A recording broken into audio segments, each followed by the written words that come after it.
Hey guys, tonight we're diving into a moment that forever changed the course of European history. The Battle of Lützen in 1632. Picture it. The air is thick with fog, and the ground beneath your boots feels damp with the cold morning dew. The roar of cannons in the distance tells you that something monumental is about to unfold. You step onto the battlefield with thousands of soldiers, each with their own fate hanging in the balance. You can hear the faint cries of horses, the clashing of steel, the sound of drums calling the troops to battle. The fog rolls in, and the distant sounds of the enemy grow louder. You're about to fight for more than just survival. This is a pivotal moment in the 30 Years' War, where Europe's fate rests in the hands of kings and generals, the faithful and the heretics. You probably won't survive this. But hey, that's the price of history. Right, so, before you get comfortable, take a moment to like the video and subscribe, but only if you genuinely enjoy what I do here. Drop your location and local time in the comments. Let's see where you're tuning in from tonight. Now, dim the lights. Maybe turn on a fan for that soft background hum. And let's ease into tonight's journey together. Europe in the early 17th century was a boiling pot of political, religious, and military tensions. The continent was teetering on the edge, caught between the growing influence of the Catholic Habsburg Empire and the Protestant forces that were rising to challenge it. It was a time when alliances were constantly shifting, and the very notion of who held power seemed in flux. As the 30 Years' War raged on, the clash of ideologies and the desperate struggle for dominance intensified, leaving countless lives shattered in its wake. The stage was set for a war that would shape the future of Europe. But none of this would have been possible without one particular man stepping up at just the right moment: Gustavus Adolphus, the King of Sweden. This wasn't your typical monarch. Born in 1594, Gustavus wasn't just a royal, he was a military innovator, a charismatic leader, and a man driven by his own sense of justice. At a time when the Protestant cause in Europe seemed to be faltering under the weight of Catholic opposition, Gustavus Adolphus emerged as its most formidable champion. But the road to Lützen, where he would ultimately face his fate, began long before the sounds of marching boots and the clash of swords. His military career was marked by bold tactics, a deep understanding of modern warfare, and a personal belief that he could tip the scales of history in favor of his Protestant allies. The Swedish king wasn't just leading an army, he was leading a cause. Historians still debate whether Gustavus Adolphus truly believed his fate was tied to the success of the Protestant cause, or if his ambition for power was just as significant. Regardless, he quickly became one of the most revered military commanders of his time, changing the way wars were fought and making Sweden one of Europe's most potent powers. Gustavus's leadership was characterized by innovation. He revolutionized the use of lighter, more mobile artillery on the battlefield, a move that allowed his troops to strike quickly and decisively. His Swedish infantry tactics were also groundbreaking. He utilized smaller, more agile formations that could react swiftly to the movements of the enemy. It was a far cry from the heavy, slow-moving formations common in earlier wars, and it was highly effective. Sweden had a small population compared to its adversaries, but under Gustavus, they seemed to punch far above their weight. But Gustavus wasn't just a brilliant strategist. He was also a symbol. To the Protestants of Europe, he was more than just a king. He was a beacon of hope, a promise that the Protestant cause could still win the day. His rise to power had been swift, and his reputation as a military genius spread quickly. His victories on the battlefield, particularly against the Catholic forces of the Holy Roman Empire, solidified his status as a legend in the making.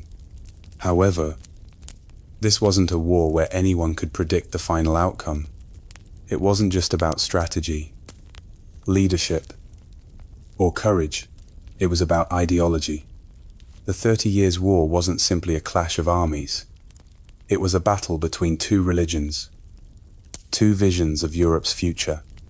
Would the Protestant forces finally overcome the Catholic Habsburgs, or would the tide turn in favor of the traditional powers of Europe as Gustavus Adolphus continued to lead his Swedish forces through battle after battle? The conflict intensified.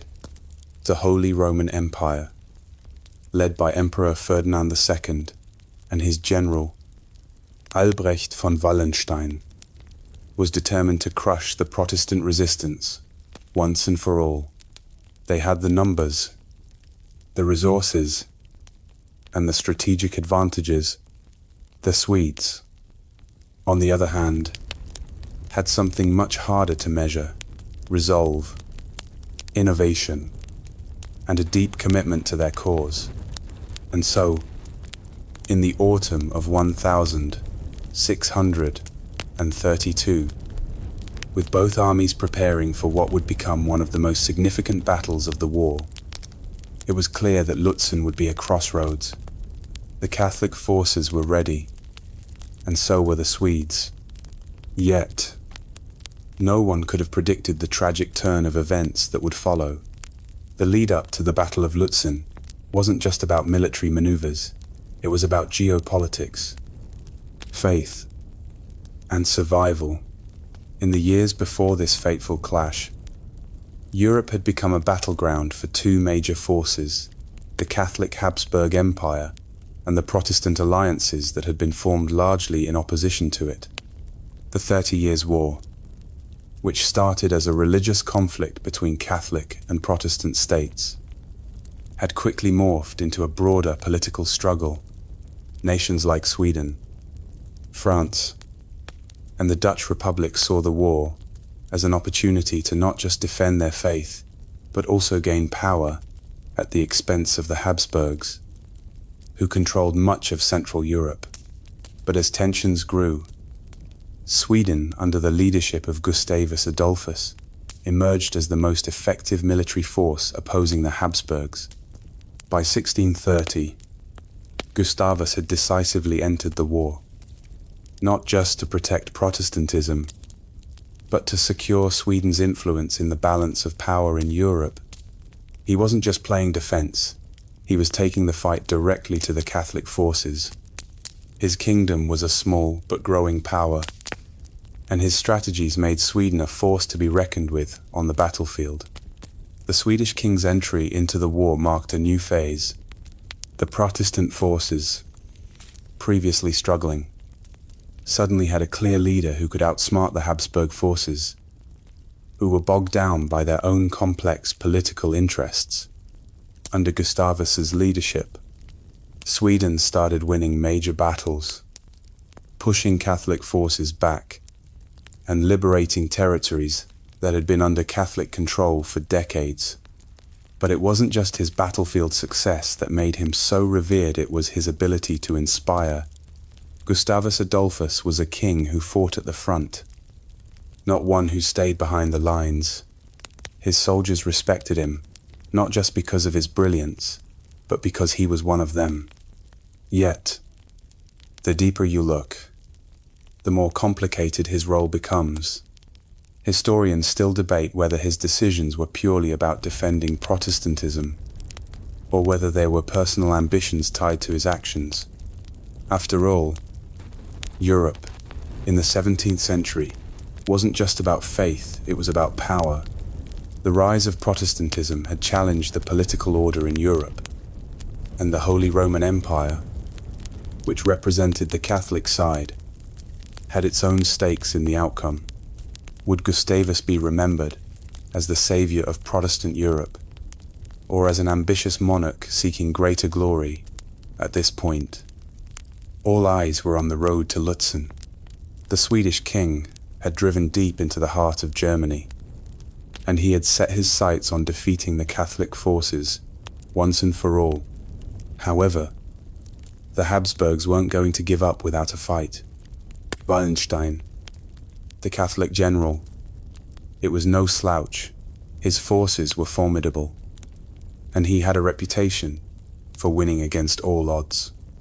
But as the Swedish army advanced toward Lützen, they were not only preparing for a military engagement, they were preparing for a battle of ideologies, where the very future of Europe was on the line. You've got to understand the religious backdrop of the time. Europe was on fire with ideological conflict. The 30 Years' War wasn't just a series of skirmishes over land or power. It was the battlefield for the Protestant and Catholic struggle for supremacy. The war began in 1618 with the infamous defenestration of Prague, where 2 Catholic officials were thrown out of a window by Protestant nobles, signaling the beginning of a conflict that would stretch across decades and continents. This wasn't just a war of armies, it was a war of beliefs, one that saw ordinary citizens fighting not just for territory, but for the very nature of their faith. The divide between Protestantism and Catholicism wasn't just theological, it was personal, political, and deeply tied to identity. The Reformation had already fractured Europe by the early 17th century, and the Catholic Church wasn't about to let the Protestant wave wash over its centuries-old dominance. For Catholics, the Protestant threat was an existential one. On the other side, Protestants feared the continued dominance of Catholicism, especially under the Habsburgs, who sought to reclaim Protestant lands in the name of Catholic unity. In the Holy Roman Empire, which was essentially a patchwork of Catholic and Protestant states, this war was an attempt to either preserve or overturn the religious status quo. The Emperor, Ferdinand II, was deeply committed to restoring Catholic unity across his domains. His goal wasn't just military victory, it was about forcing Protestantism out of the empire, or at the very least, curbing its influence. For Gustavus Adolphus, this wasn't merely about the politics of war, it was about defending the Protestant faith. When he first entered the war in 1630, his main goal was to protect Protestantism from being stamped out by the Catholic Habsburgs. But over time, his ambitions grew. He wasn't just defending Protestantism, he was using it as a springboard to further Sweden's power in Europe. As much as he became a figurehead for the Protestant cause, it was clear that Gustavus Adolphus had his eyes set on more than just the survival of his faith. He wanted to reshape Europe's political order. Historians still argue over whether his actions were entirely selfless. Was he a devout Protestant king fighting for his faith? Or was his political maneuvering just as significant? Some say that Gustavus was driven more by the allure of power than the pursuit of religious purity. Whether or not he truly believed in his cause, or saw it as a means to an end, is still a matter of debate among scholars. But what's undeniable is that he became the symbol of Protestant hopes in the war. His charismatic leadership and innovative military tactics made him the poster child of the Protestant cause. As he prepared to march toward Lützen, it was clear that the outcome of the battle would not only impact the future of Sweden, but also the very shape of religious and political Europe. The Catholics had Wallenstein, a general whose ruthlessness matched his military skill. He had the resources, the manpower, and the experience. But Wallenstein's forces were divided. The tensions within the Catholic camp would play a key role in what was to come at Lützen, where the battle would be fought under conditions no one could have predicted. By the time Gustavus Adolphus led his army toward the town of Lützen, the stage was set for a confrontation that would change the course of history. The battle wasn't just a military engagement, it was the culmination of years of struggle between 2 powerful factions, each convinced that their vision of Europe must prevail. Gustavus, though a king, was far from a detached ruler. He was at the forefront of his army, a symbol of Swedish determination and Protestant hope. In many ways, Lützen marked the moment when Europe's future was on the line. The battle took place on the morning of the 16th of November, 1666, in the heart of the Holy Roman Empire. The weather that day was cold and foggy, which only added to the tense atmosphere. The visibility was poor, and it was a battle fought in the mist both literally and metaphorically. The fog blurred the lines between friends and foes, and what would unfold in the coming hours would be just as unclear. What would soon unfold was a bloody and brutal clash, one that would see two of the most formidable forces of the time, Gustavus Adolphus's Swedish army and Wallenstein's Habsburg troops, go head-to-head. The Swedish forces had arrived prepared, their troops highly disciplined and led by their king himself. Gustavus had placed his faith not just in his soldiers, but in the very concept of innovative warfare. His forces were well drilled, and their tactics were nothing short of revolutionary. But despite his plans, Gustavus couldn't control the chaos that would come on that cold, fog day. As the battle unfolded, it became apparent that this would not be a simple victory for either side. Both armies were locked in a deadly struggle, with casualties mounting by the hour. At the heart of the battlefield, Gustavus Adolphus rode with his troops, determined to lead from the front. But fate, as it often does in the heat of battle, took a cruel turn. The battle at Lützen, while an emblematic clash of armies, would become even more emblematic because of the elements at play: fog, confusion, and fate, all of which contributed to a far more complex and tragic outcome than anyone could have predicted. As the Swedish forces advanced, the Catholic troops under Wallenstein were ready and waiting. Both sides knew the stakes, and both knew this battle would be a turning point in the larger war. But the atmosphere that morning wasn't one of calm and strategic maneuvering. It was thick with fog, with the sounds of marching feet and distant cannon fire reverberating in the air. The battle felt like a haunting, where clarity was elusive and every move was uncertain. Wallenstein's forces, despite their numerical superiority, were thrown into confusion by the mist and the aggressive pace of the Swedish advance. They had the advantage in terms of size, but Gustavus's smaller, more mobile force was ready to exploit any openings in the Habsburg lines. The Swedish tactics were revolutionary. Gustavus's army was equipped with light artillery and used flexible infantry formations that could pivot quickly in response to changing battlefield conditions. It was the future of warfare, unfolding right in front of those who would survive the chaos. But as both sides clashed, it wasn't just innovation and strategy at play. It was the fog of war in its truest form, where even the most prepared army could fall victim to the confusion of battle. In the early hours of the battle, things seemed to go according to Gustavus's plans. His forces were able to push the Habsburgs back. Yet, with every charge and countercharge, the fog thickened, creating blind spots and isolating units from one another. No one could see more than a few meters ahead, and the fog turned the battlefield into a maze of uncertainty. The sounds of muskets, cannon fire, and the cries of men in combat filled the air as each army struggled to maintain its cohesion. Despite his tactical brilliance, Gustavus was not immune to the reality of the battlefield. It wasn't long before a tragic event would turn the tide for the Swedes and for Europe, as Gustavus, in his usual heroic style, led from the front. A key moment of fate awaited him. A few hours into the battle, in the midst of the chaos and confusion, Gustavus Adolphus was struck by enemy fire. The shot would ultimately cost him his life. Historians still debate the exact circumstances of his death.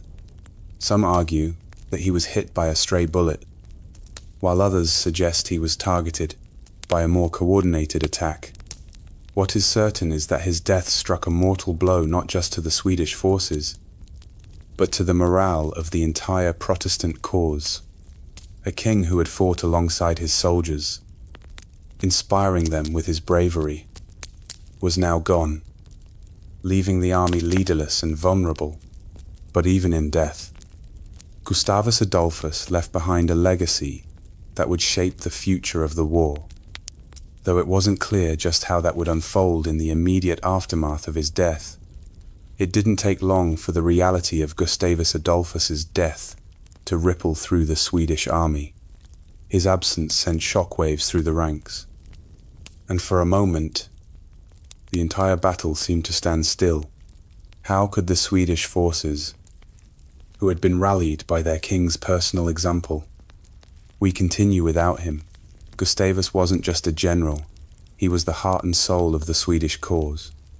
His death, in the middle of one of the largest and most important battles of the 30 Years' War, left the Swedish forces reeling, trying to comprehend the loss of their revered leader. Yet, amid the despair, the Swedish army did not collapse. In the face of overwhelming odds, something remarkable happened. The soldiers held their ground. The leadership may have been thrown into disarray, but the resolve of the Swedish army remained unbroken. The soldiers, many of whom had followed Gustavus from victory to victory, rallied around the new leadership. Gustavus had groomed his officers to lead in his stead, and though no one could replace him, his men followed his legacy of discipline, determination, and innovation. His death did not signal the end of the Swedish cause. It was simply another hurdle to overcome. The battle raged on with fierce intensity, and even though Gustavus was gone, the Swedish army was still able to maintain the momentum he had built. They continued to fight with remarkable coordination and bravery, with several officers stepping up to fill the leadership vacuum. But the loss of their king was felt deeply across the battlefield. It became clear that this battle, though it could be won, had already cost more than anyone had anticipated. As the Swedish forces continued their fight against the Catholic army, the fog began to lift slightly, offering brief glimpses of the full scope of the battle. On both sides, soldiers fought relentlessly, but the emotional and strategic toll of Gustavus's death could not be underestimated. For the Catholic forces, under Wallenstein, the news of the Swedish king's death was a bitter victory. While it undoubtedly offered hope to the Habsburgs, they knew they had not yet defeated the entire Swedish army. Wallenstein, despite his numerical advantage, still faced a formidable opponent in the Swedish soldiers who, despite their grief, fought on with a grim determination to honor their king's memory. Historians continue to debate the significance of Gustavus's death.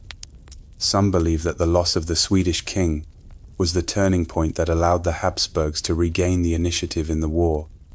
Others argue that the Swedish forces, despite losing their charismatic leader, were still able to hold off Wallenstein and achieve a tactical victory at Lützen.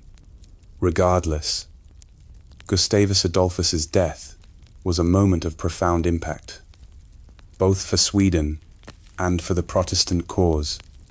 It is one of those moments in history that reminds us how fragile the balance of power can be and how quickly everything can change. The fog, the chaos, and the death of Gustavus Adolphus created a battlefield of confusion, and yet the Swedish forces, despite the loss of their king, continued to fight. Wallenstein's troops, while larger in number, were still reeling from the shock of having their main adversary taken out. The Swedish resolve, however, was stronger than anyone had anticipated. Even without their king at the helm, the Swedish soldiers fought fiercely, determined to secure victory. The Habsburgs, though they could sense the weakening of the Swedish morale after the king's death, were not without their own problems. Wallenstein's army was not as unified as it seemed.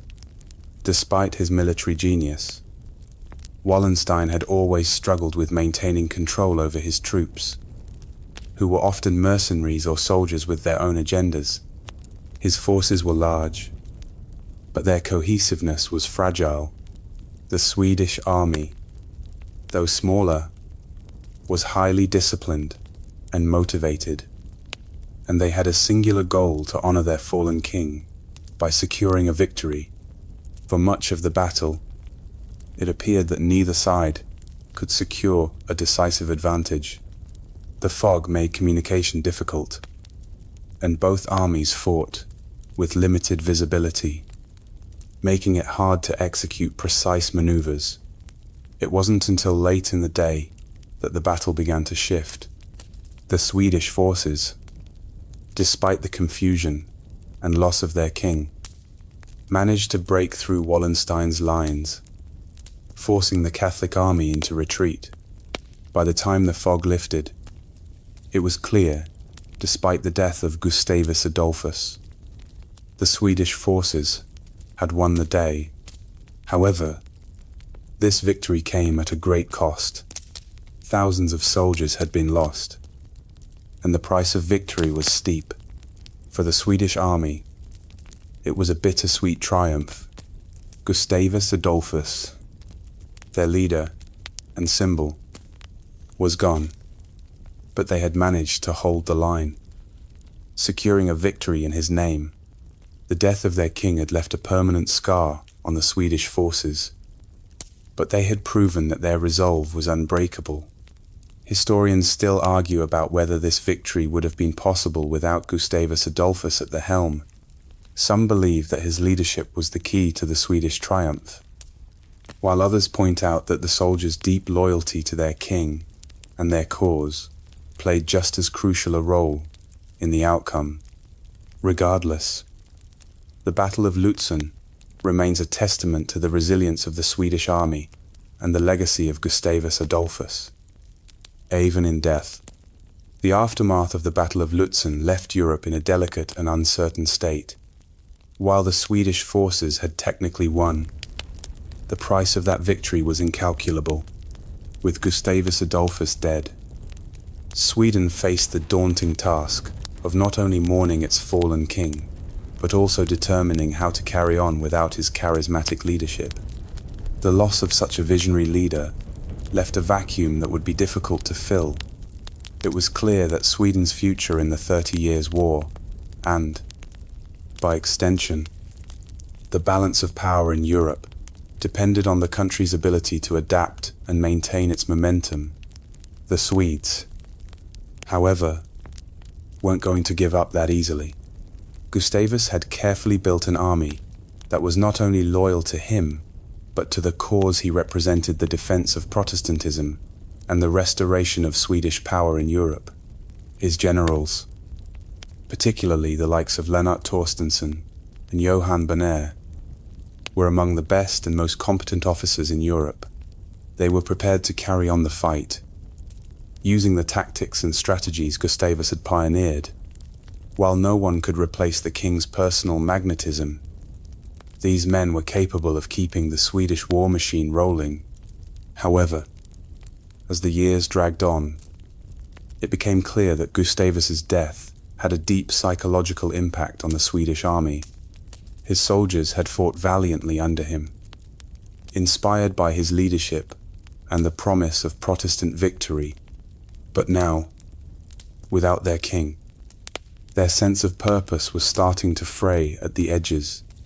Historians still debate whether the Swedish forces could have held on to their momentum if Gustavus had survived. Some argue that his death led to a gradual decline in Sweden's ability to win decisively in the war. Others insist that Swedish military prowess, even without the king, that was enough to keep the Habsburgs in check for years to come. for Wallenstein's forces. The immediate aftermath of the battle seemed to offer a chance to regroup. Though his troops had suffered considerable losses, they hadn't been completely defeated.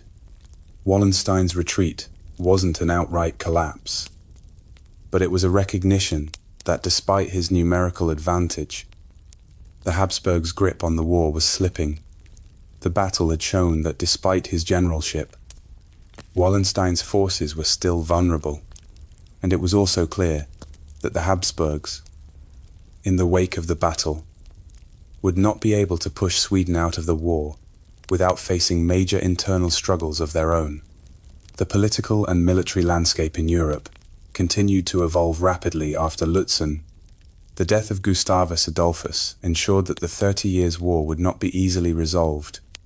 What had started as a battle for religious dominance now morphed into a broader conflict involving political, territorial, and dynastic concerns.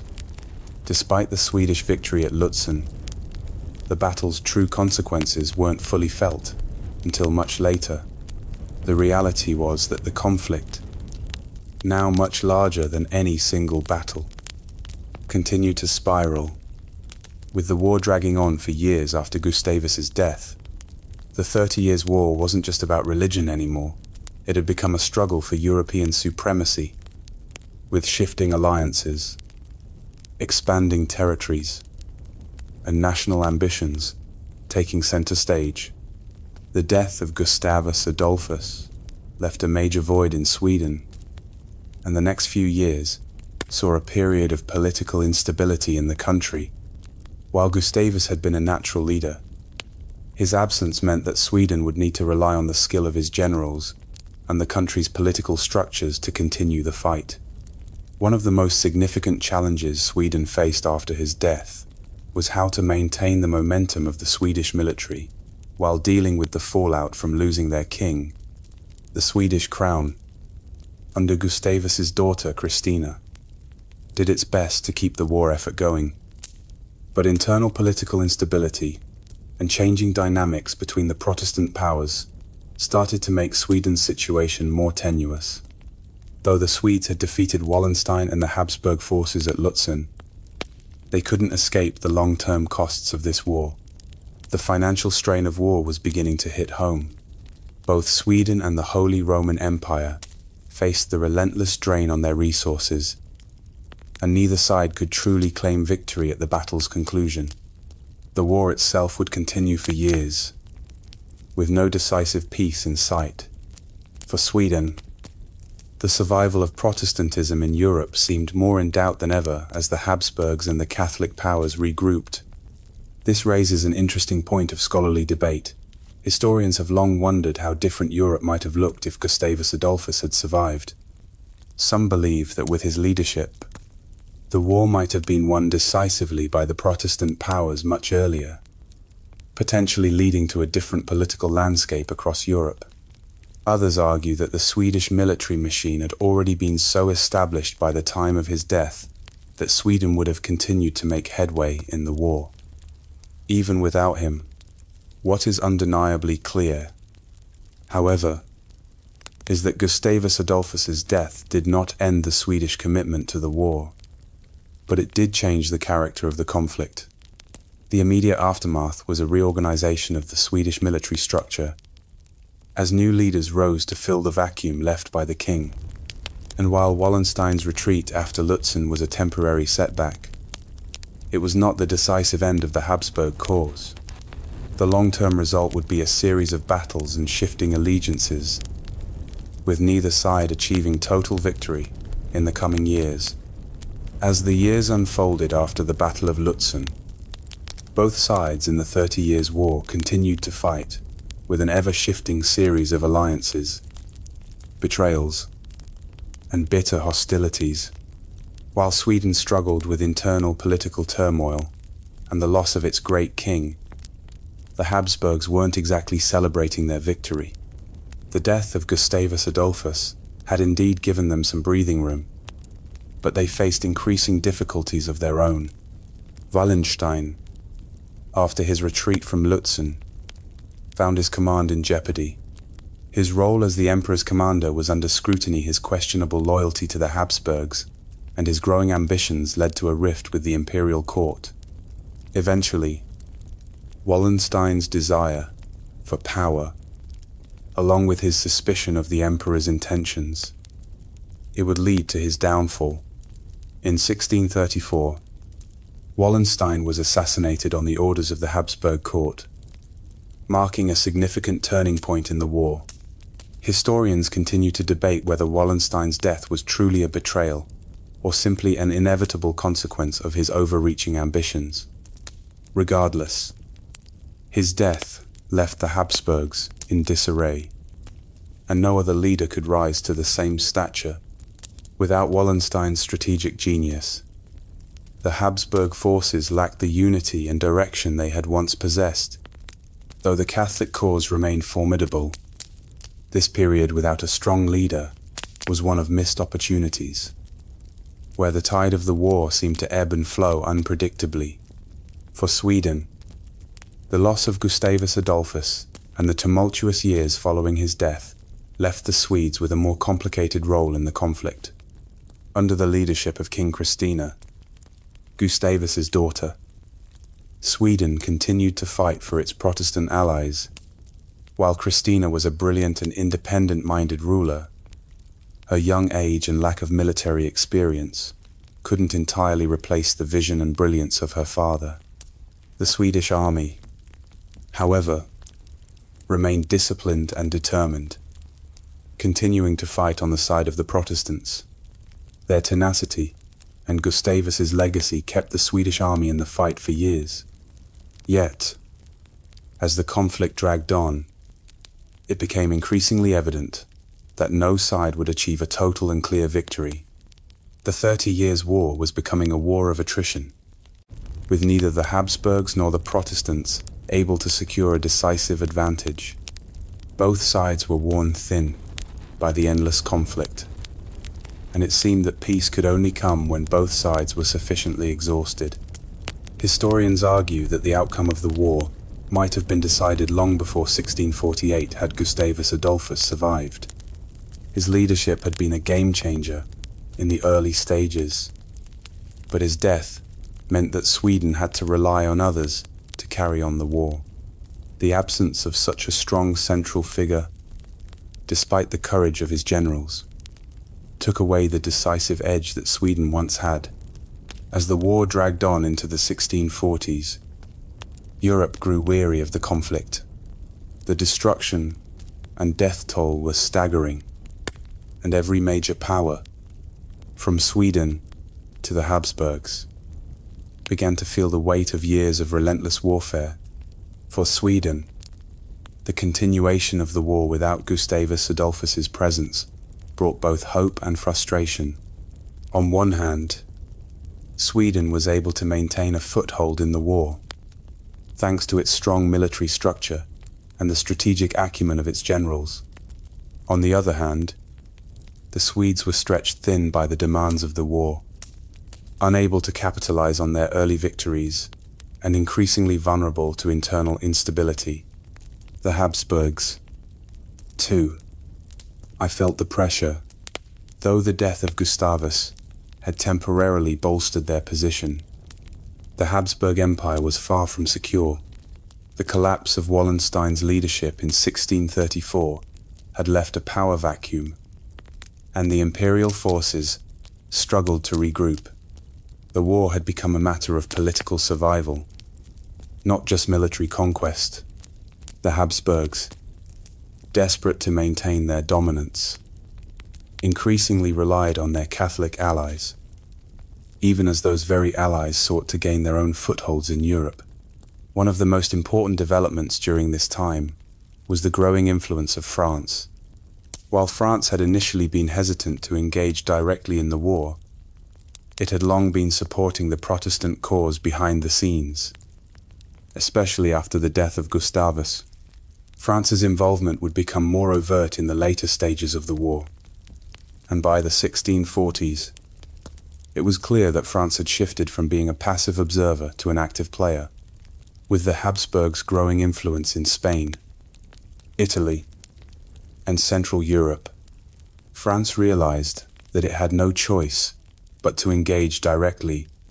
This shift added another layer of complexity to an already tangled conflict. It was during this period that the war began to evolve from a struggle over religion to a battle for political supremacy. Protestantism and Catholicism were no longer the sole issues at stake. Rather, the war became a contest for power and territorial control. The Habsburgs, weakened by internal divisions, I could no longer assert the same level of dominance they once had. The Swedish, despite their internal challenges, continued to push back the Catholic forces in key regions, preserving the Protestant cause and ensuring that the balance of power would not tilt entirely toward the Habsburgs. Historians often debate whether the entry of France into the conflict could have been avoided. Some argue that France was simply waiting for the right moment, while others suggest that Gustavus's death left Sweden too weak to sustain its earlier momentum, and that France's intervention was inevitable. Regardless, France's involvement marked a decisive shift in the balance of power in Europe, making it clear that the 30 Years' War was far from over. By the mid-1640s, the war had stretched on for over 2 decades, and its toll was clear. Entire regions of Central Europe had been ravaged by conflict, with populations decimated by war, famine, and disease. The war, which had begun as a religious conflict, had become an all-consuming struggle for control of Europe. Neither side seemed able to achieve a conclusive victory, and many were beginning to wonder whether the war would ever end. For Sweden, the years following Gustavus Adolphus's death had been difficult, but not without successes.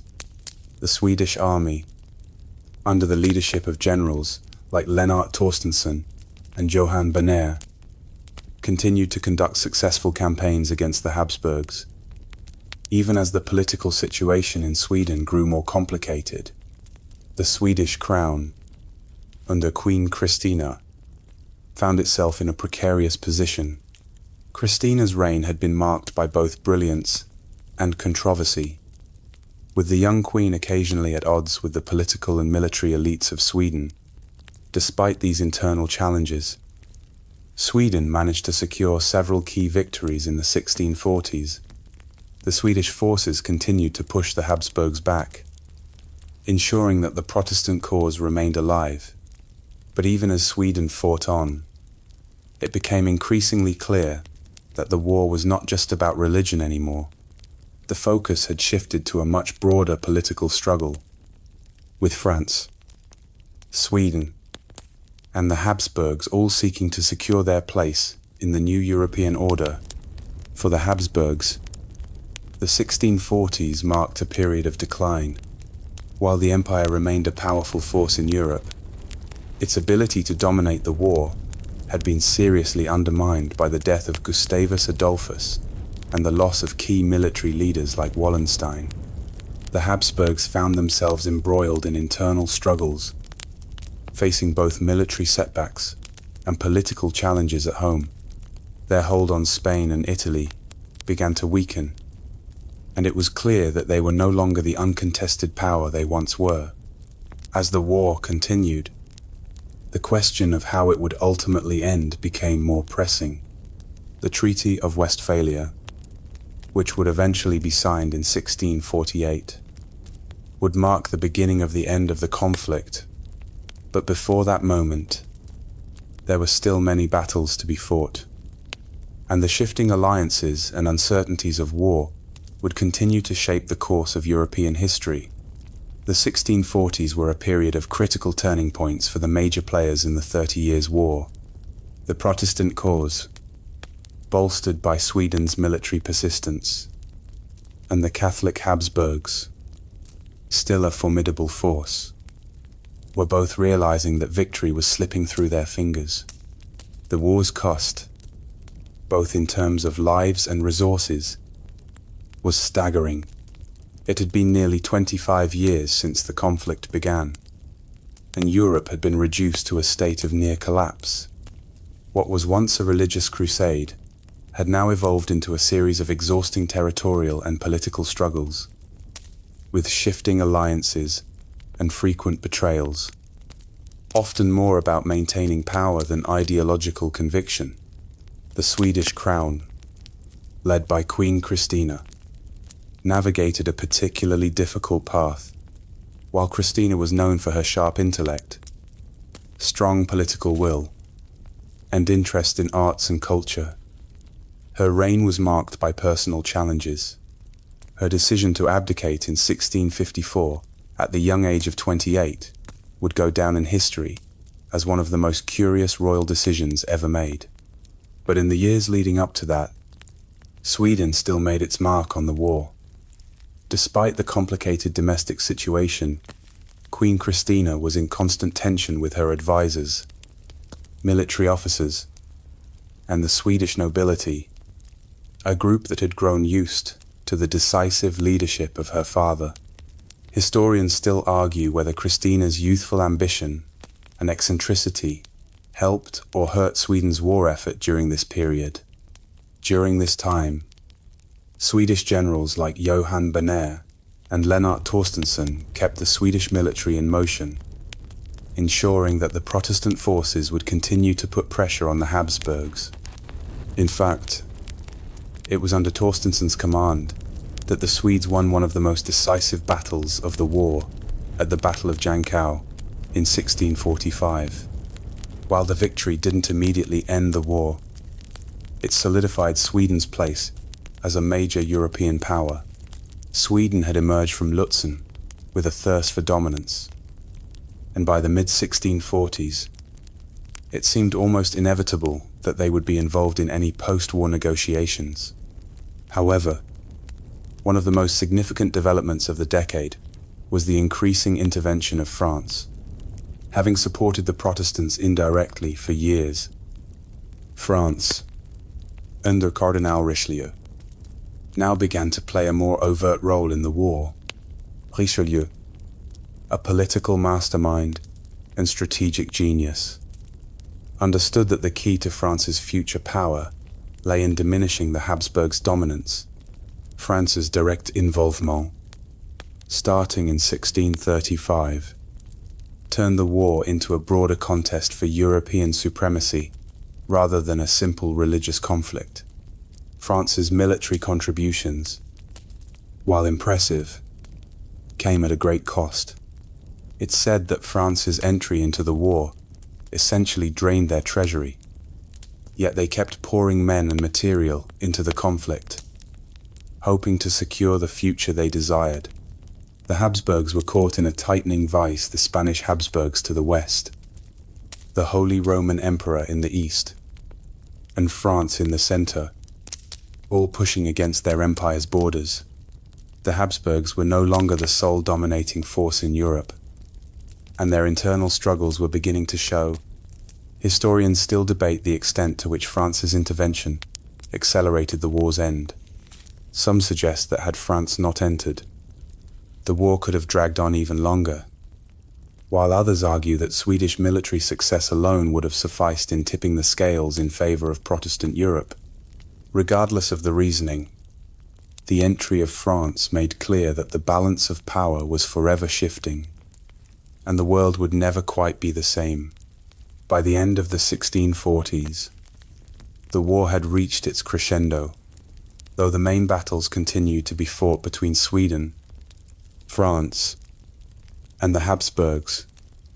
The broader impact of the war was being felt in many corners of Europe. The Treaty of Westphalia, set to be signed in 1648, would eventually bring an end to the conflict, but in the years leading up to it, the situation remained volatile. With no clear victor emerging from the fray, the war had reshaped the continent in ways that no one could have foreseen back in 1618.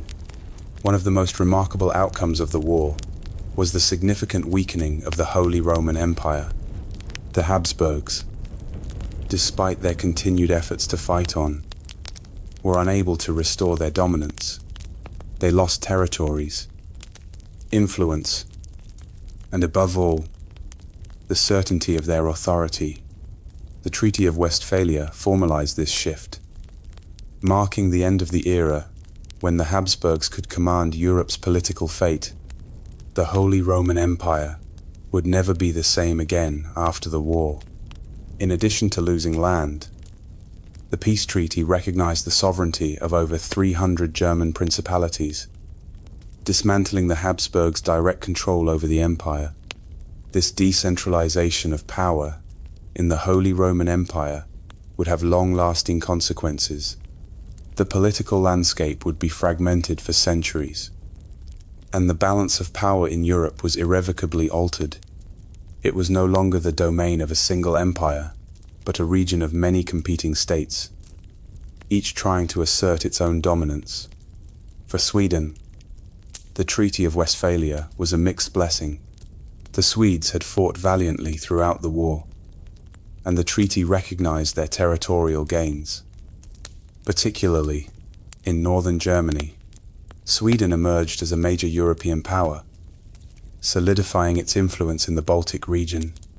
Yet, despite these gains, the war had been costly for Sweden. The economic strain, combined with the loss of so many men in battle, left Sweden in a precarious position. While the Swedes had achieved much in the conflict, the toll it had taken on their nation could not be overlooked. Historians continue to debate the long-term effects of Sweden's role in the war. Some argue that Sweden's success in the war marked the beginning of a new era for the Baltic region, with Sweden emerging as a key player on the European stage. Others point out that Sweden's rise was temporary, and that the costs of the war, particularly the loss of so many lives, left the country weaker than it initially appeared. Whatever the case, Sweden's involvement in the 30 Years' War was a turning point in European history, and its influence in the years that followed was undeniable. Meanwhile, France emerged from the war as the undisputed European power. The Treaty of Westphalia not only secured France's dominance, but also set the stage for its continued expansion in the 17th century. France's long-standing rivalry with the Habsburgs had finally been resolved, with the Treaty of Westphalia solidifying its territorial gains. France had not only supported the Protestant cause, but also managed to secure its own interests, ensuring its place at the top of the European hierarchy for decades to come. With the signing of the Treaty of Westphalia in 1648, the long, bloody 30 Years' War came to a formal close. The treaty was one of the most important peace agreements in European history, fundamentally altering the political map of the continent. The war's legacy, however, would continue to shape European politics for centuries to come. It marked the end of religious warfare as the dominant mode of conflict in Europe, and heralded the rise of the modern state system, where the principle of sovereignty would take precedence over religious affiliation. The treaty, signed by representatives of all the major powers involved in the war, ensured that the Peace of Westphalia would redefine the balance of power in Europe. One of the most significant outcomes was the official recognition of Calvinism as a legitimate religion, alongside Catholicism and Lutheranism in the Holy Roman Empire. This brought a sense of closure to the religious aspect of the conflict, which had initially sparked the war. The recognition of religious pluralism in the Holy Roman Empire was a crucial development, allowing the region to finally move beyond the religious disputes that had torn it apart. The treaty also had profound consequences for the territories involved in the war. France's territorial gains, particularly in the region of Alsace, marked the beginning of the country's rise to European dominance. Sweden, too, gained considerable ground, particularly in northern Germany, securing its place as a major European power. The Habsburgs, on the other hand, were the big losers of the treaty. Not only did they lose territories, but they also suffered a significant blow to their influence within the Holy Roman Empire. Yet, for all its promises of peace, the Treaty of Westphalia did not end the turmoil in Europe.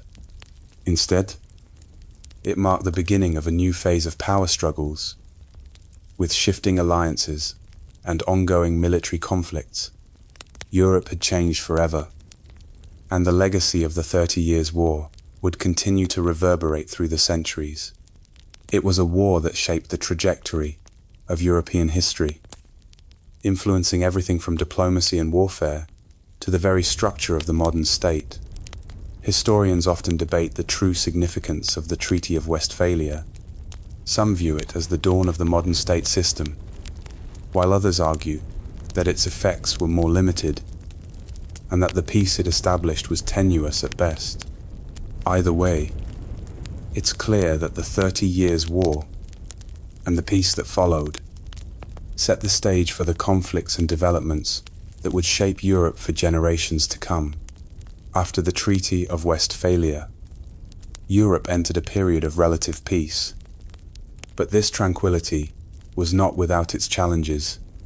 The intricate balance of power established by the treaty, where no single nation could dominate the continent, set the stage for a new geopolitical landscape. While France and Sweden emerged as the victors, their continued rivalry with the Habsburgs and each other ensured that Europe remained a powder keg, always on the brink of conflict. For Sweden, the treaty marked a high point of territorial expansion. The nation had gained significant lands in northern Germany, ensuring its control over key territories around the Baltic. This placed Sweden at the center of a newly reshaped European order, where it could influence trade and military affairs across northern Europe. Yet, despite its newfound power, Sweden struggled to maintain its position. The economic toll of the war, coupled with the need to garrison its newly acquired territories, put a strain on Sweden's resources. It's fascinating to think about the balance Sweden had to maintain. Holding territory, it didn't have the resources to fully defend. The Swedes found themselves managing a complex web of military commitments, dealing with local uprisings and resistance from the very people whose lands they had conquered. Historians still debate whether Sweden's rise in the post-Westphalian period was sustainable. Some argue that had Sweden been able to maintain its military dominance, it might have been able to keep its influence for longer. Others suggest that the financial and logistical strain of maintaining an empire spread too thin eventually led to its decline. Meanwhile, France, the clear victor of the war, used its influence to shape the post-war European order. France's dominance over the Holy Roman Empire, coupled with its strategic victories, ensured that it could continue to expand its territorial holdings, particularly in the areas of Alsace and Lorraine. France would continue to be the primary power in Europe for the next century, a testament to the effectiveness of Cardinal Richelieu's policies and his determination to curb the Habsburgs' influence. The Habsburgs, despite their substantial territorial holdings and continued dominance over Spain, were significantly weakened by the Treaty of Westphalia. The loss of territories, most notably in the Holy Roman Empire, along with the diminished authority of the emperor, were major blows to their power. Historians often argue that the Treaty of Westphalia marked the beginning of the decline of Habsburg hegemony in Europe, although their empire would persist for centuries more. Still, the ability of the Habsburgs to maintain a dominant position in European affairs had been fatally compromised. Historians still argue over the lasting impact of the war on the Habsburgs. Some assert that the loss of influence in Central Europe was a pivotal moment in the empire's eventual fragmentation, while others suggest that their control over Spain and the Spanish territories kept them relevant in European politics for much longer. One thing is certain: the 30 Years' War had reshaped the European landscape. diminishing the power of the once dominant Habsburg dynasty and ensuring a more fragmented political landscape. By the 1650s, Europe's political map had permanently shifted, and the world was beginning to look markedly different from the one that had existed at the start of the 30 Years' War. The Treaty of Westphalia had not only redrawn borders, but had also profoundly altered the balance of power across the continent. The war, with its long years of bloodshed, left Europe exhausted, economies devastated, populations decimated. But the legacy of the war and the treaty would be felt for generations. In Germany, the war's toll was particularly apparent. Entire regions had been reduced to rubble, with villages, towns, and cities destroyed in the wake of years of military campaigns. The Holy Roman Empire, though officially preserved by the Treaty of Westphalia, was a shell of its former self. The autonomy granted to its numerous constituent states meant that the empire's central authority was almost non-existent, and the Habsburgs, while still the emperor's house, had little real power over the vast expanse of the empire. German-speaking lands would remain politically fragmented until the 19th century, which ultimately set the stage for the rise of Prussia and the eventual unification of Germany in 1871. Sweden, while initially strengthened by the treaty, found itself caught in a difficult position. The country was now a major European power, but it lacked the economic and military infrastructure to maintain its new empire. The Swedish Empire, having gained land in northern Germany, became stretched thin. Sweden faced numerous challenges as it attempted to manage a vast, multi-ethnic empire that was still reeling from the devastation of the war. Swedish leadership struggled to maintain control over its new territories, and uprisings from local populations weakened the stability of Sweden's hold on its newfound empire. The Swedish reliance on military strength to maintain its new holdings also proved unsustainable in the long run. Despite impressive victories, Sweden lacked the resources to fully defend its borders or the means to maintain an expansive, costly military presence across its new territories.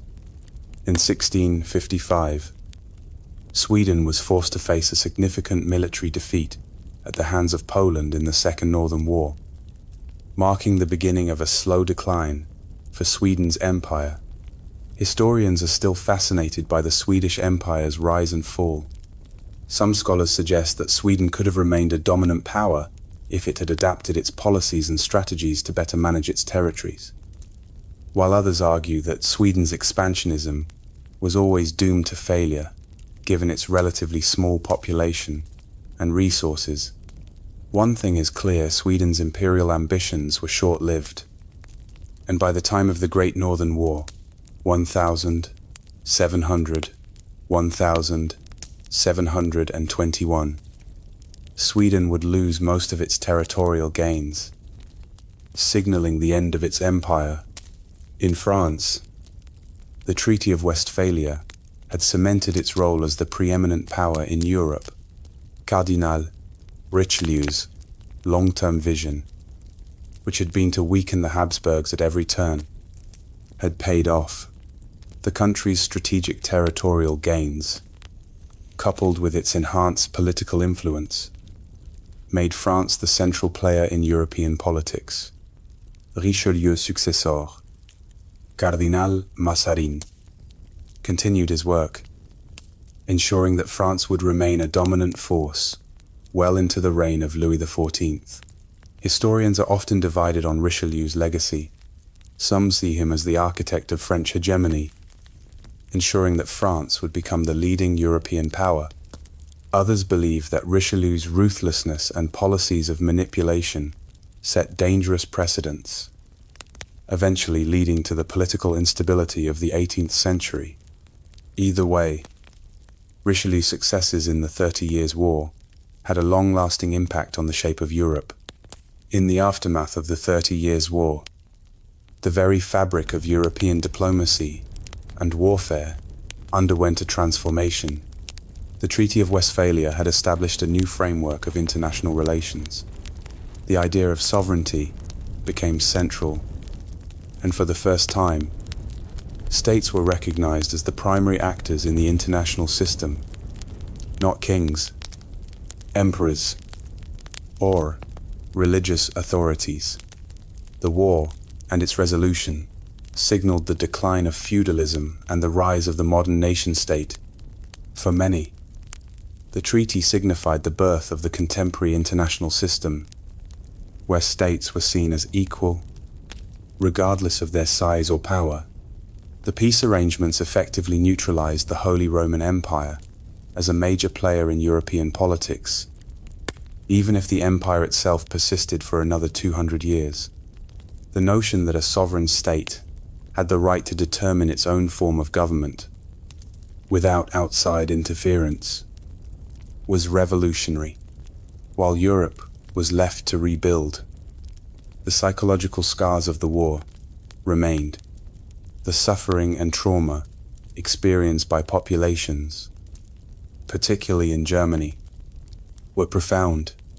Millions had died during the course of the war, and many more lived in the shadow of famine, disease, and economic collapse. The population of the Holy Roman Empire, especially in the more heavily affected regions, was devastated. Whole villages had been depopulated, and many areas were left in ruins for decades. Historians are still in awe of the scale of destruction, with some suggesting that the human toll of the 30 Years' War was more significant than any other European conflict until the two world wars of the 20th century. The war also had a profound effect on the way war itself was waged. The emergence of professional armies, along with the use of new tactics and military innovations, meant that warfare would never be the same. The swiftness and brutality of the battles of the 30 Years' War influenced military strategy for centuries. But for the common people, war was something to be feared, not glorified. It brought with it ruin, displacement, and often death. As the dust settled, Europe began to look forward. The Treaty of Westphalia marked a turning point in European history. The war was over, but the changes it had set in motion would continue to reverberate for centuries. The map of Europe was permanently altered, and the continent began to shift toward the modern political landscape we recognize today. The immediate aftermath of the 30 Years' War was a period of rebuilding for much of Europe. While the Treaty of Westphalia had created a new political framework, the scars of the conflict were deeply etched into the lands and people who had suffered the most. For Germany, the war had been catastrophic. Entire regions were depopulated or destroyed, and the economy was in ruins. The devastation was so severe that some historians claim that the human cost of the war, particularly in Germany, was unparalleled in Europe until the 20th century. The widespread destruction of cities, villages, and farmlands during the conflict had left lasting damage. Agriculture, the backbone of European economies at the time, was decimated. Many regions faced famine and disease, which further reduced the population. The human toll was staggering, with millions of civilians dead, and it would take decades, if not centuries, for Germany to recover fully. Yet, despite the widespread ruin, the Treaty of Westphalia set the stage for Europe's eventual recovery.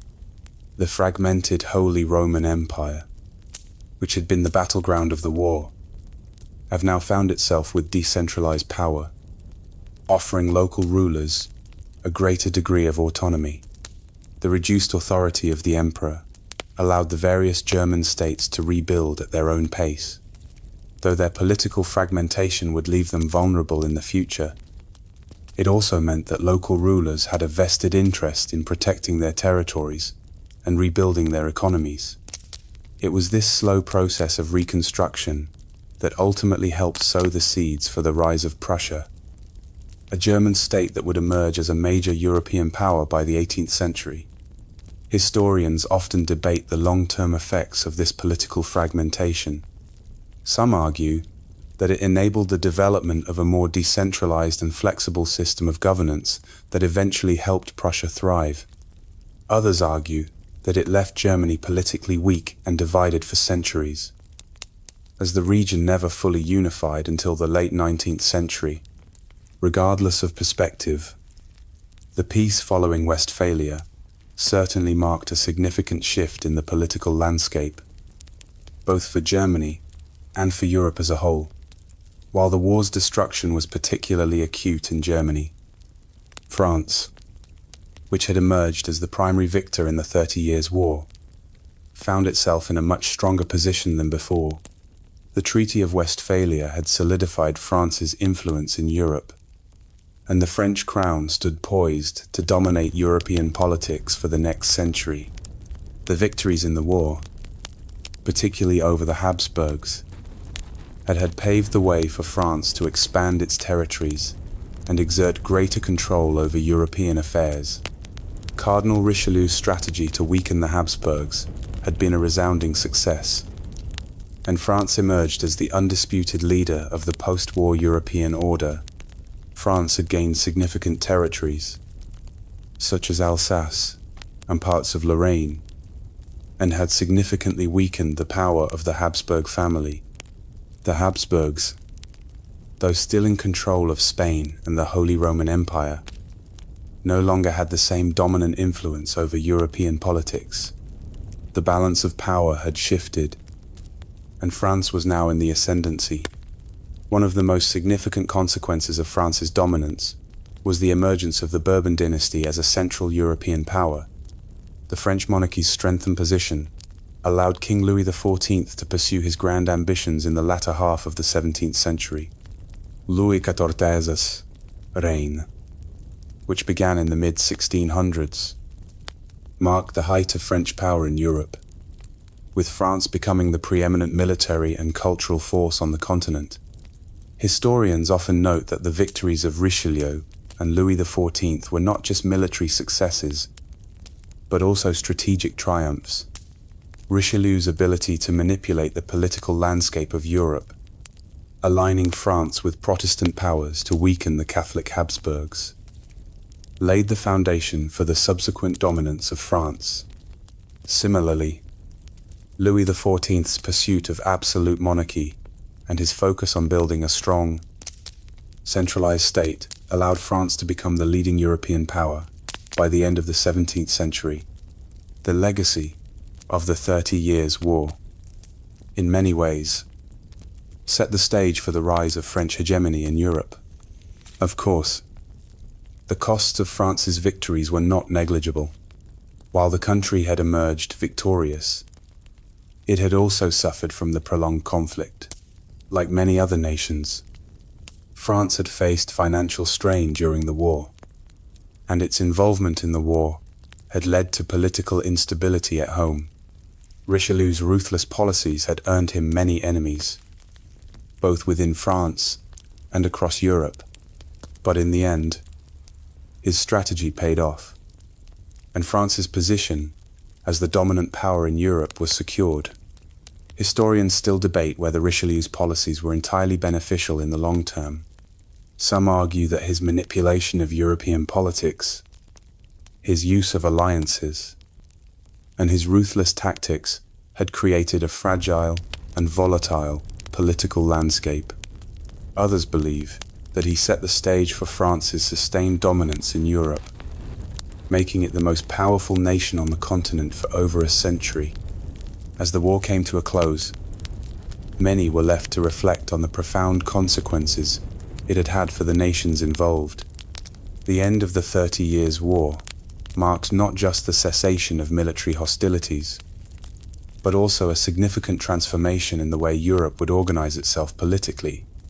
The principle of state sovereignty, as established in the Treaty of Westphalia, would serve as the foundation of international relations for centuries to come. The treaty's emphasis on the rights of individual states to determine their own political and religious affiliations was a milestone in the development of modern diplomacy. For the Protestant states, the treaty was a victory in its own right. The Protestant cause, which had been under siege at the outset of the war, emerged stronger after the Treaty of Westphalia. The Peace of Augsburg, which had granted religious tolerance to Lutherans in the Holy Roman Empire, was now expanded to include Calvinists. The treaty granted formal recognition of Protestantism within the Holy Roman Empire, a crucial step for the future of Protestantism in Europe. This recognition ensured that Protestantism would not only survive but thrive in parts of Europe, particularly in the Netherlands and parts of Germany. However, the treaty's greatest legacy was not merely the preservation of Protestantism, but the principle of religious tolerance that it ushered in. The concept that rulers had the right to determine the religion of their state became the foundation of religious coexistence in Europe. Historians often argue that this principle was a precursor to the eventual secularization of Europe, as it helped to diminish the influence of the Church in political matters. For the Catholic Church, the outcome of the war was more mixed. Although Catholicism remained the dominant religion in many parts of Europe, the Treaty of Westphalia marked a significant shift in the balance of power between the Church and the state. The power of the Catholic Church was significantly reduced in countries like Sweden, France, and the Netherlands.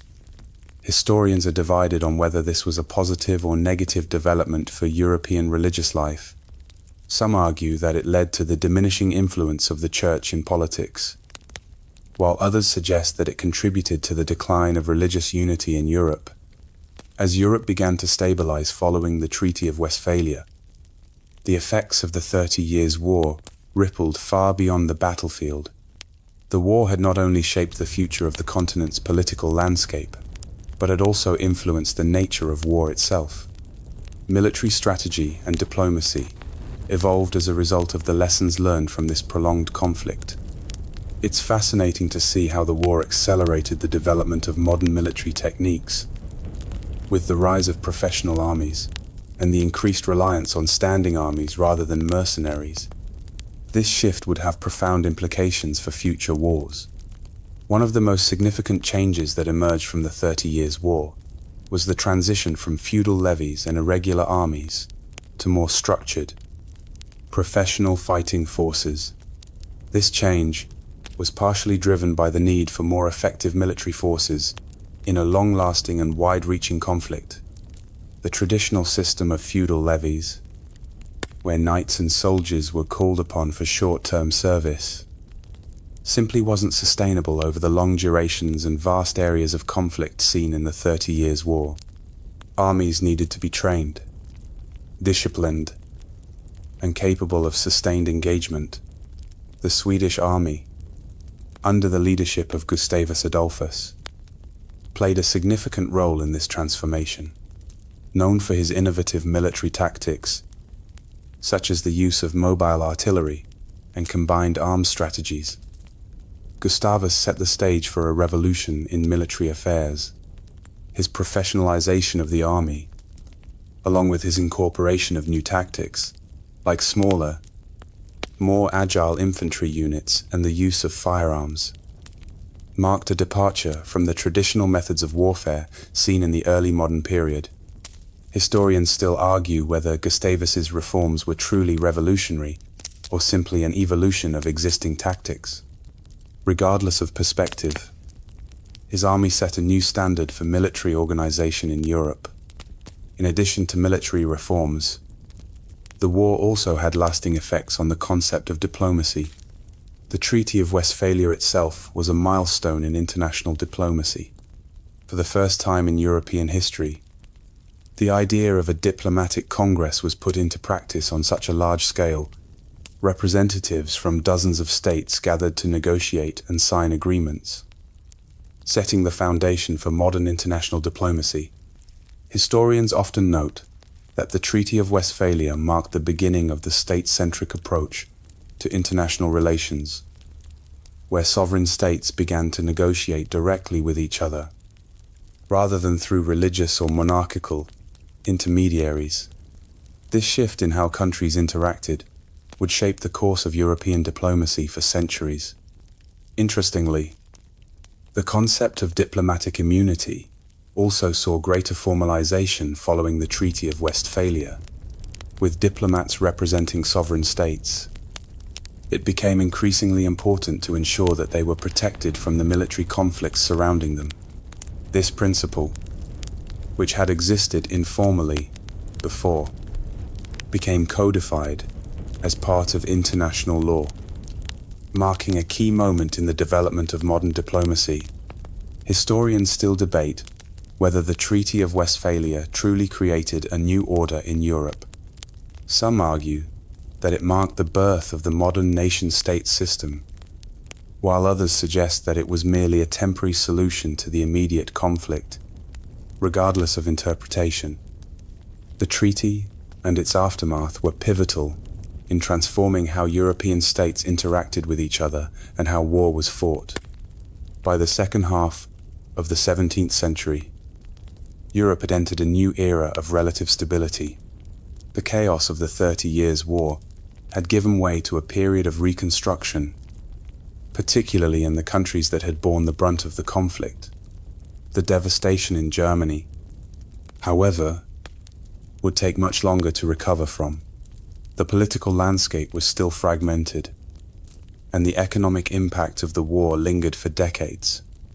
The war's effects were not confined to the immediate post-Westphalian period, but would continue to shape the development of European nations well into the 18th century.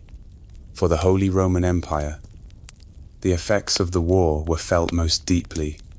The empire's political structure, once a powerful entity under the Habsburgs, was now a shadow of its former self. The Treaty of Westphalia had essentially destroyed the centralized power of the emperor, decentralizing authority to the individual German states. This shift meant that the emperor could no longer wield the same level of control over the various territories within the empire. The fragmentation of the Holy Roman Empire left a vacuum of power, creating both opportunities and challenges for emerging powers like Prussia. One of the most significant outcomes of the 30 Years' War for the future of Germany was the rise of Prussia. While many of the smaller states of the Holy Roman Empire struggled to recover after the war, Prussia, under the leadership of its electors, began to consolidate power. The Prussian state, though still technically part of the empire, began to act with increasing autonomy and military prowess. By the early 18th century, Prussia had become a dominant force in Northern Europe, thanks in part to the military innovations and organizational reforms that had been influenced by the experiences of the 30 Years' War. It's fascinating how quickly Prussia managed to rise from relative obscurity to become a European power. Historians often credit the reforms of Frederick William, known as the Great Elector, for laying the groundwork for Prussian success. He understood the importance of a strong military and centralized government in a fragmented Germany, and worked tirelessly to strengthen Prussia's position. By the time of Frederick the Great, in the 18th century, Prussia had established itself as a major player on the European stage. The rise of Prussia, however, also had long-term consequences for the other states of the Holy Roman Empire. While the empire remained a patchwork of independent states, its political and military power was increasingly overshadowed by the ambitions of Prussia. This shift would play a significant role in the eventual unification of Germany in the 19th century, a process that would be driven, in large part, by Prussia's dominance. Historians often debate whether the rise of Prussia was a natural consequence of the war's fragmentation, or if it was due to the vision and ambition of Prussian leaders. Some argue that the war's destruction created an environment ripe for Prussian expansion, while others contend that the rise of Prussia was an inevitable consequence of the empire's declining power. Regardless of the cause, the end result was clear. Prussia's rise set the stage for the eventual creation of a unified German state under its leadership. As the 17th century drew to a close, Europe found itself in a period of tentative peace. Though the memory of the 30 Years' War still loomed large in the collective consciousness of the continent, the Treaty of Westphalia had drawn borders and recognized sovereignties.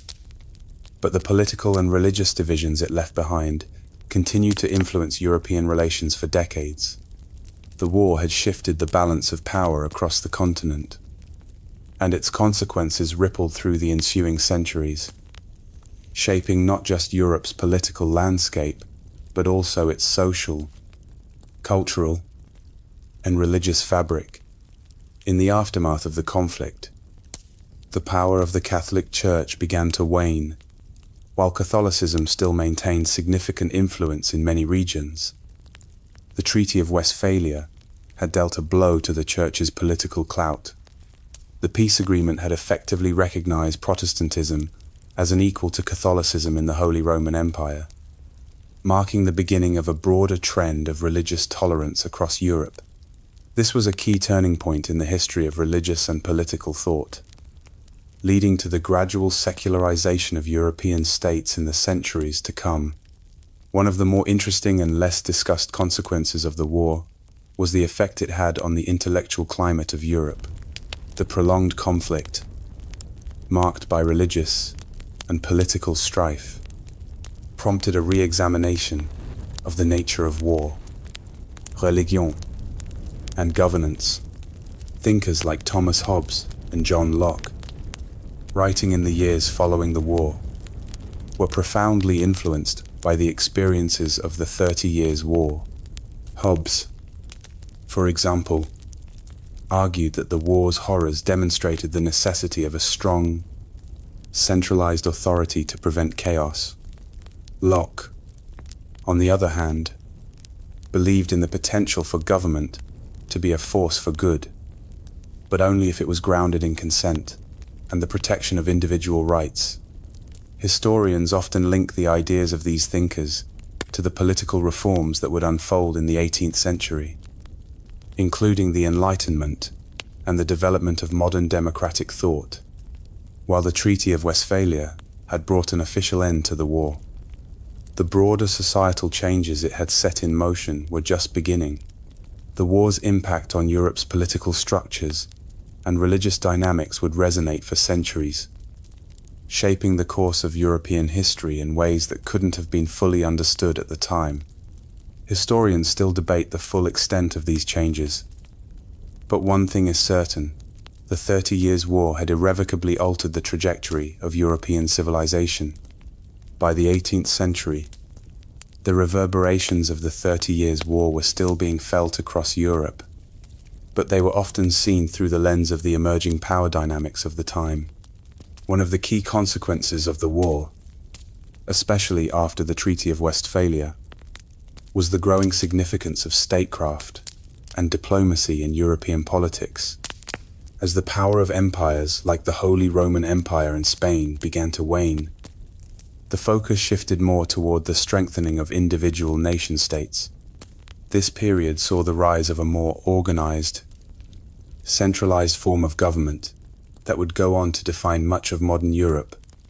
The rise of absolutism, especially under monarchs like Louis XIV of France, illustrated this shift. Louis XIV, also known as the Sun King, epitomized the idea of absolute monarchy and centralized power. His reign saw France become the most powerful state in Europe, with Louis famously declaring, "L'État, c'est moi, I am the state." This idea of absolute monarchy, where the ruler's authority was uncontested, marked a departure from the more fragmented, decentralized systems that had characterized Europe before the war. However, despite the apparent strength of absolute monarchies, the lessons of the 30 Years' War also revealed the dangers of unchecked power. The war had shown that even the mightiest empires could be shattered by internal divisions, external pressures, and military failures. Historians argue that the bloody conflict made it clear that a balance of power was essential to prevent any one state from becoming too dominant. The concept of the balance of power would eventually become a cornerstone of European diplomacy and international relations, particularly in the 19th century during the Congress of Vienna. The rise of nation-states also coincided with the development of new forms of warfare. Following the lessons learned from the war, European powers began to refine their military techniques, using more disciplined and professional standing armies instead of the mercenary base forces that had been common in earlier times. This shift was most evident in the rise of Prussia, which emerged as a dominant military force, eventually leading to its role as the core of a unified Germany in the 19th century. The emphasis on military professionalism, Disziplina, and technological advancements in warfare laid the foundation for modern European armies and their conflicts. Yet, in spite of all these advancements, historians still argue over the lasting impacts of the 30 Years' War. Some scholars contend that it was the catalyst for the modern nation-state system, while others believe that Europe would have inevitably evolved in a similar direction.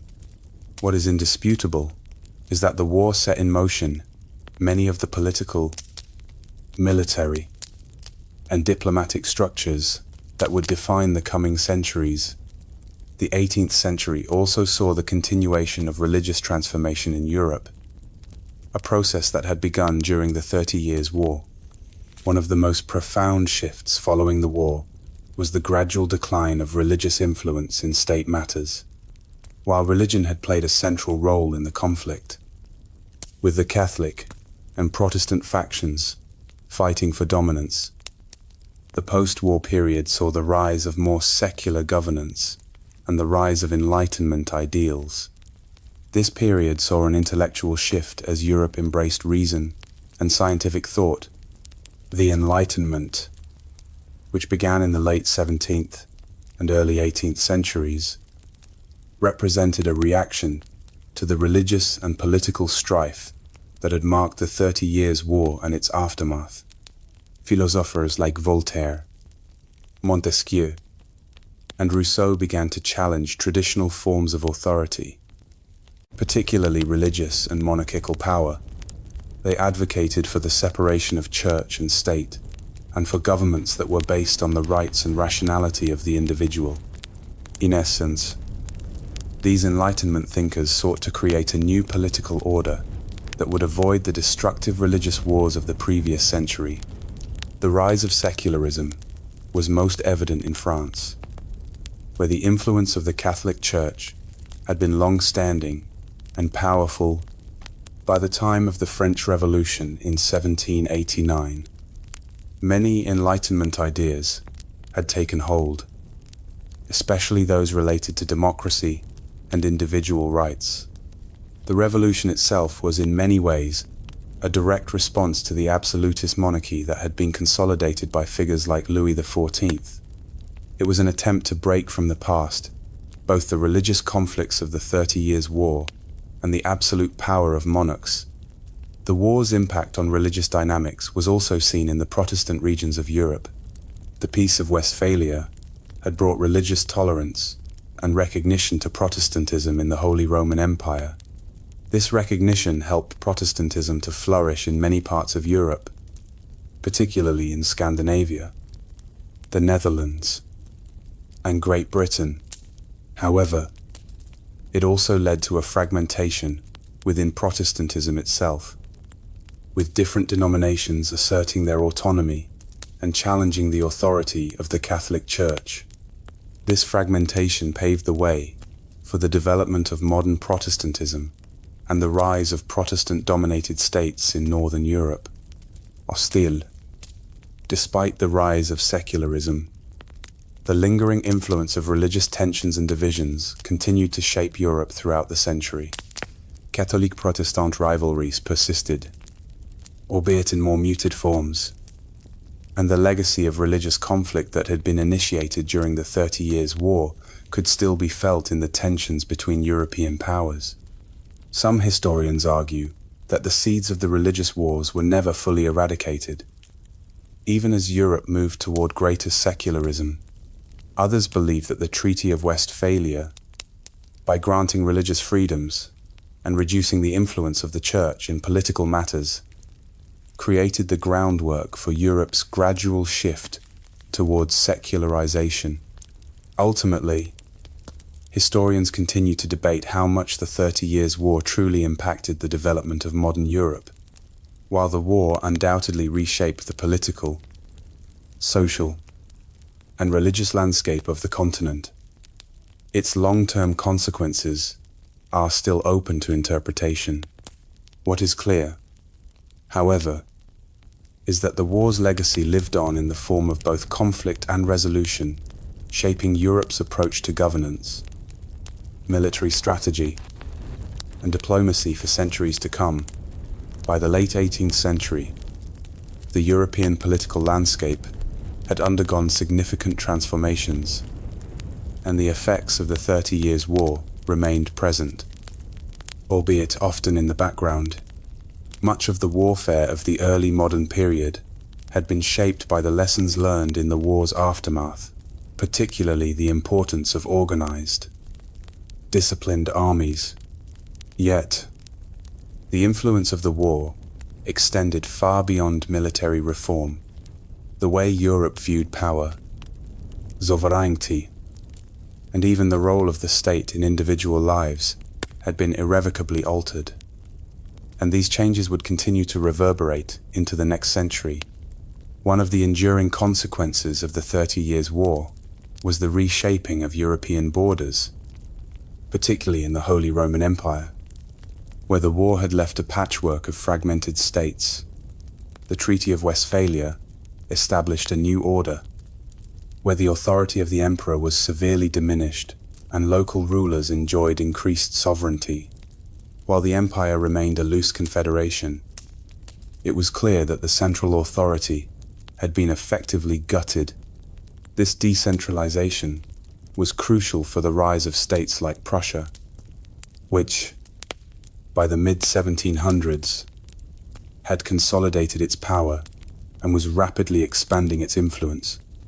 The emergence of Prussia as a dominant military power in Europe also had a profound effect on the balance of power. It was under the leadership of Frederick the Great in the mid-18th century that Prussia would make its mark as a European powerhouse. The military reforms initiated during the 30 Years' War, emphasizing professional soldiers, disciplina, and the integration of artillery into battlefield tactics, allowed Prussia to punch well above its weight. Frederick's military successes, particularly during the 7 Years' War, cemented Prussia's status as one of the foremost European powers. This rise was a direct consequence of the groundwork laid in the early 17th century, showing how the lessons of the past helped shape the future of warfare in Europe. Historians often debate how much credit can be given to the 30 Years' War for the rise of Prussia. Some argue that the war was a key catalyst in Prussia's military development, while others contend that the political and economic factors that enabled Prussia's rise were independent of the war. Regardless, it is clear that the war's destabilization of the Holy Roman Empire and the resulting power vacuum played a significant role in Prussia's ascent. In a way, the war sowed the seeds of the political landscape that would culminate in the unification of Germany in the 19th century, a process spearheaded by Prussia. As Prussia's military prowess grew, it became evident that the age of absolute monarchies was coming to an end. Although the rise of powerful, centralized states like Prussia seemed to signal the continuation of autocratic rule, the shifting tides of European politics in the late 18th and early 19th centuries would soon challenge these structures. The French Revolution, inspired by Enlightenment ideals, dramatically altered the political order in Europe. The concept of popular sovereignty began to take root, replacing the traditional notions of divine right and absolute monarchy. As Europe moved further into the 19th century, the echoes of the 30 Years' War continued to shape the political dynamics of the continent.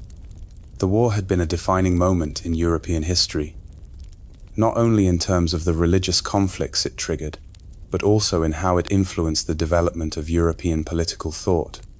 The fragmentation of the Holy Roman Empire and the rise of powerful nation-states like Prussia had created a new set of rules for European politics, rules that would continue to evolve in the wake of the French Revolution and the rise of nationalism. By the time of the Napoleonic Wars, at the turn of the 19th century, Europe was a very different place. The balance of power that had been a cornerstone of European diplomacy since the Treaty of Westphalia was being tested by the rapid changes brought about by the Revolution in France. Napoleon's rise to power in France and his subsequent conquests across Europe challenged the very structure of European politics that had been shaped by the events of the previous century. The Napoleonic Wars effectively dismantled much of the old political order, including the remains of the Holy Roman Empire itself.